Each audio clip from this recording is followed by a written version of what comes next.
Z nami je Tanja Černe, trenerka Kontovela. Kontovel je tu na stadionu 1. maja osvojil prvi polfinalni derbi. Tekma je bila izredno lepa, izredno dopadljiva odbojka in v petek se obeta tako spet zelo trd boj. Moram kaj povedati o tekmi. Po mojem so bile naše igralke precej napete, skoraj preveč.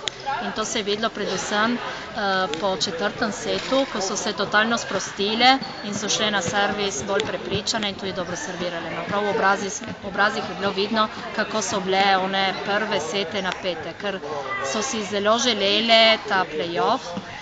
So prišle na tekmo pripravljene, ampak so preveč občutile. Tudi ker borovke so poznale, so jih že srečali na turnirju, smo jih enkrat že premagali, ma smo znali, da bo trda, ker borovke igrajo tudi skupaj under 13, so zelo igrana ekipa in zelo borbene v obrambi in malo grešijo.